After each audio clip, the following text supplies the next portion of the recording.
So hello everyone, welcome to Shadab law classes. आज एक important topic civil procedure code का जो कि है सेक्शन 47। 47 एक ऐसा टॉपिक है जिसको हमें एग्जीक्यूशन का एक एग्जीक्यूशन के जो चैप्टर है उसका एक बहुत इंपॉर्टेंट टॉपिक है ये सेक्शन 47 जो है questions to be determined by executing court. अब सबसे पहले हमें यह समझना पड़ता है कि एग्जीक्यूटिंग कोर्ट होता कौन सा है। मान के चलिए और बी के बीच में एक डिस्प्यूट था। ठीक है, डिस्प्यूट था प्रॉपर्टी को लेके। ए के फेवर में डिक्री आ गई, प्रॉपर्टी का पोजीशन अभी बी के पास ही है। तो ए चाहेगा ना कि जब मैं केस जीता हूं, सारा का सारा सूट मेरे डिक्री मेरे फेवर में आई है, मैं डिक्री होल्डर हूं, तो सब कुछ। एक बात बताइए आप, ठीक है, तो वो ये चाहेगा कि मुझे प्रॉपर्टी मिले भी। तो वो क्या एक एप्लीकेशन लगाएगा डिक्री कोर्ट में, और डिक्री कोर्ट ही एग्जीक्यूटिंग कोर्ट बनता है। कौन बनेगा? डिक्री कोर्ट ही एग्जीक्यूटिंग कोर्ट बनता है। सबसे इंपॉर्टेंट बात, अब मान के चलिए जब वो उसने एप्लीकेशन लगाई डिक्री कोर्ट में, वही एग्जीक्यूटिंग कोर्ट है। एग्जीक्यूटिंग कोर्ट को लगा कि नहीं यार, प्रॉपर्टी दूसरे ही जुरिस्डिक्शन में है, तो वो ही ट्रांसफर करेगा दूसरा कॉम्पिटेंट एग्जीक्यूटिंग कोर्ट को। अब इसके अंदर ये आता है, जो एग्जीक्यूटिंग कोर्ट है, सबसे इंपॉर्टेंट चीज है कि वो कौन से क्वेश्चंस को डिसाइड कर सकता है। कौन से ऐसे क्वेश्चंस हैं जो एग्जीक्यूटिंग कोर्ट डिटरमाइन कर सकता है। ठीक है, तो सबसे पहले डिस्चार्ज, सेटिस्फैक्शन और एग्जीक्यूशन। ठीक है, कि भाई एग्जीक्यूशन से रिलेटेड क्वेश्चंस कोई अगर आपके पास हैं, या फिर कोई डिस्चार्ज से रिलेटेड है, या सेटिस्फैक्शन से रिलेटेड है। पॉइंट समझिएगा, मान के चलिए। ठीक है, मानिए कि भाई वो ये कहता है जिसके पास प्रॉपर्टी है कि मैंने इतने इंप्रूवमेंट्स किए थे भाई, प्रॉपर्टी के अंदर चेंजेस किए थे, या मैंने ये सारी चीजें अपना पैसा लगाया है इसके अंदर, या सब कुछ लगाया है। तो वो एक क्वेश्चन हो गया। ठीक है, कि हाँ भाई ये वाली चीज डिसाइड हो सकती है कि हाँ भाई उसका पेमेंट कौन देगा। या मान के चलिए डिक्री होल्डर, ये बात डिक्री होल्डर और जजमेंट डेटर। जजमेंट डेटर वो होता है जो जिसके फेवर में नहीं आती है डिक्री। जजमेंट डेटर ये बात कहता है कि 50 लाख रुपए का ये क्लेम कर रहे हैं, कोर्ट ने कह भी दिया है, मगर इसके अंदर से 30 लाख रुपए मैं ऑलरेडी सेटिस्फाई कर चुका हूं।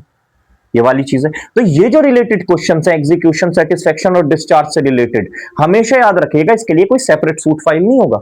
उसी सूट के अंदर, उसी सूट और उसी एग्जीक्यूशन प्रोसीडिंग्स के अंदर ही ये डिसाइड होंगे, उसी एग्जीक्यूशन प्रोसीडिंग्स के। तो एक बार मैं आप लोगों के लिए पढ़ देता हूं।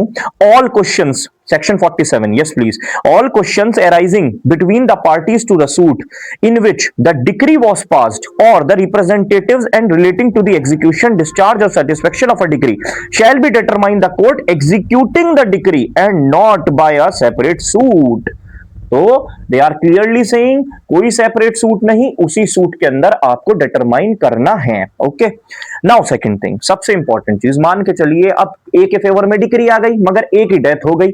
अब उसका एलआर कौन है? एक्स है मान लीजिए। अब एक्स कहता है कि मैं उसका एलआर बन के ये जो एग्जीक्यूशन प्रोसीडिंग्स है, ये मैं भाई एग्जीक्यूशन की एप्लीकेशन में लगाऊंगा। तो ये क्वेश्चन कि क्या वो एलआर है या नहीं है, वो भी एग्जीक्यूटिंग कोर्ट को ही डिसाइड करना है, वो भी एग्जीक्यूटिंग कोर्ट को ही डिसाइड करना है। इंपॉर्टेंट, ठीक है।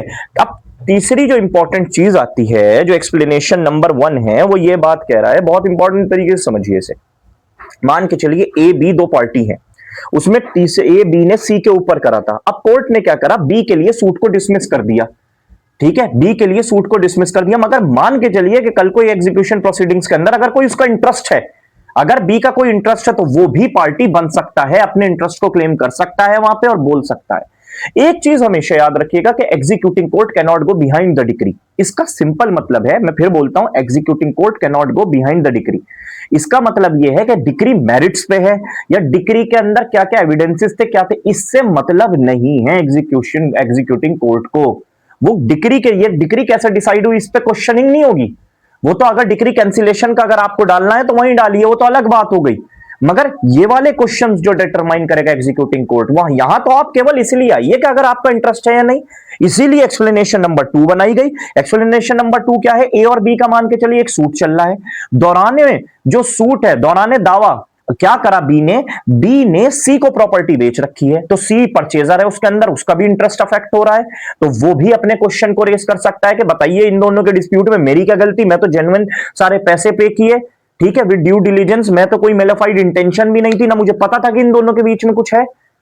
तो ये सारी चीजें हैं, ये सारी चीजों पे हमें फोकस करना है, यही वाली सारी की सारी चीजें हैं। तो हमेशा एक बात याद रखिएगा कि डिक्री कोर्ट ही एग्जीक्यूटिंग कोर्ट बनता है जब आप उसके अंदर एप्लीकेशन लगाते हैं। अगर ट्रांसफर करना है तो वो ही ट्रांसफर करेगा उस चीज को कॉम्पिटेंट कोर्ट को। दूसरी इंपॉर्टेंट चीज क्या है कि executing court can not go behind the decree, वो जस्ट एग्जीक्यूशन, सेटिस्फेक्शन और डिस्चार्ज से रिलेटेड क्वेश्चन से ही डील करेगा। आई होप आपको बहुत अच्छे से ये टॉपिक समझ में आया होगा। मिलते हैं नेक्स्ट टॉपिक में। सीपीसी के कुछ ऐसे इंटरेस्टिंग टॉपिक्स हैं जिनको आपको समझना है। आई होप आपको सेक्शन 47 बहुत अच्छे से समझ में आया होगा। मैंने एक पार्ट 1 भी बना रखा है एग्जीक्यूशन का, ठीक है। तो ये पार्ट 2 की तरह ही ट्रीट करिए आप इन सारी चीजों को, बट इसके अंदर बहुत सारे ऐसे टॉपिक्स हैं जो अभी हमें कवर करने हैं। मिलते हैं नेक्स्ट वीडियो में, तब तक के लिए ऑल द बेस्ट।